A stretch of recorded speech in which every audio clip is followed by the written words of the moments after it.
అందరికీ నమస్కారం.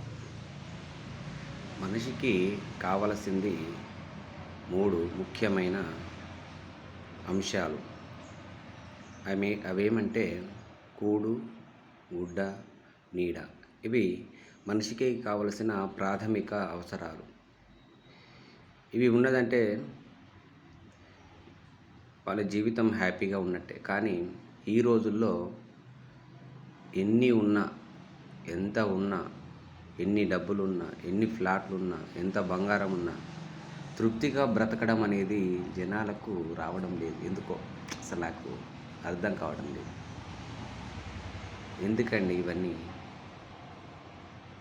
హ్యాపీగా అందరితో నవ్వుతూ ఇతరులకు మనకు ఉన్న దాంట్లో ఎంతో కొంత సహాయం చేస్తూ హ్యాపీగా బ్రతకవలసిన జీవితాన్ని మనమే కావాలని నరకంలోకి నెట్టివేసుకుంటున్నాం. ఎవడో నెట్టేసుడు కాదు, మనమే నెట్టేసుకుంటాం. అయితే ఇది సరి అయిన విధానం అయితే కాదనిపిస్తుంది. లేనిపోని ఆర్భాటాలకు పోయి ఆర్థికంగా చాలా ఇబ్బందులు పడుతున్నారు.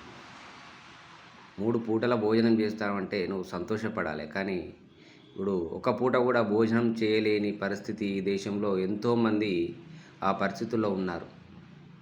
మరి నువ్వు చాలా నయమే కదన్నయ్య. మరి ఎందుకు నీ బాధ? దేనికోసం బాధపడవలసిన అవసరం లేదు. ఉన్న దాంట్లో తృప్తిగా జీవించడం నేర్చుకో.